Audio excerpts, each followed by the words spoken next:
Hi! Hello! Welcome back to cook with Sharbani. నేను మీ కవితా దేవరాజ్. చాలా చాలా థ్యాంక్ యూ ఫ్రెండ్స్. చాలా మంది కొత్త సబ్స్క్రైబర్స్ వచ్చారు. నాకు చాలా చాలా ఆనందంగా ఉంది. Welcome to my channel. ఇక్కడ నుంచి చాలా చాలా రెసిపీలు వస్తాయి. నేను చాలా ఆనందంగా ఉన్నాను. ఇన్‌స్టా అండ్ ఫేస్‌బుక్‌లో కూడా చాలా మంది ఫాలోవర్స్ పెరిగారు. ఈ ఆనందంలో ఈరోజు నేను టమాటా పప్పు మా వారితో చేయించానన్నమాట. యాక్చువల్లీ మా వారితో చేయించడం కాదు. నాకంటే చాలా మంచి కుక్ తను.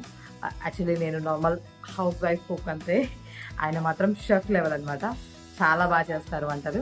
అందుకే ఆయనతో ఇవాళ టమాటా పప్పు చేయించాను. మీరు ట్రై చేసి ఎలా వచ్చిందో నాకు కామెంట్ బాక్స్‌లో తెలియజేయడం మర్చిపోవద్దు.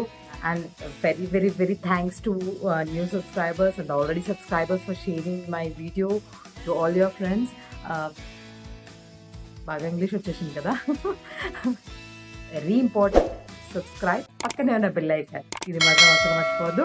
ఆల్రెడీ సబ్స్క్రైబర్స్ మీకు నోటిఫికేషన్ రాగానే తప్పకుండా ఫుల్ వీడియోని చూసి మీ ఫ్రెండ్స్ అండ్ ఫ్యామిలీ మెంబర్స్కి షేర్ చేయండి. కొత్తగా చూసిన వాళ్ళు మాత్రం తప్పకుండా సబ్స్క్రైబ్ చేసి పక్కనే ఉన్న బెల్ ఐకాన్ యాక్టివేట్ చేసుకోండి. ఇక మనం రెసిపీలోకి వెళ్ళిపోదామా మరి?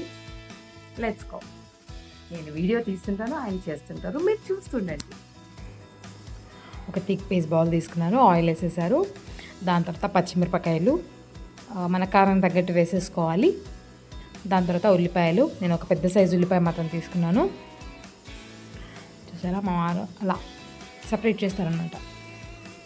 తర్వాత టమాటో, ఒక మీడియం సైజ్ టమాటోస్ అయితే ఒక 3 నుంచి 4 తీసుకోవాలి.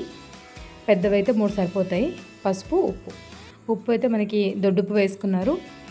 దానివల్ల మనకి టమాటో తొందరగా మగ్గిపోతుంది.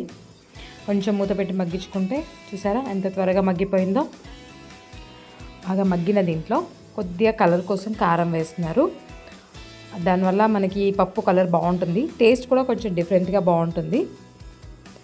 మగ్గిపోయిన తర్వాత బాగా ఉడకబెట్టుకున్న ఇది ఎర్రపప్పు అనమాట, మామూలుగా కందిపప్పు కాదు, ఎర్రపప్పు ఉంటుంది కదా అది.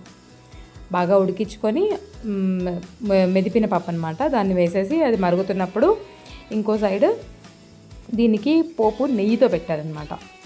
ఆయిల్ కాకుండా ఓన్లీ నెయ్యితో పెట్టారు. సూపర్గా ఉందన్నమాట, అసలు చెప్పరాదు. దాంట్లో అన్ని పోపు దినుసులు, ఎల్లిపాయలు, ఎండుమిరపకాయలు, కరివేపాకు, జీలకర్ర, ఆవాలు, ఇంగువ, పసుపు వేసేసి బాగా ఎల్లిపాయలు మనకి కొంచెం ఎర్రగా వచ్చే వరకు చేసేసుకొని ఒక్కసారి అలా వేసి ఇలా మూత పెట్టేసుకోవాలన్నమాట.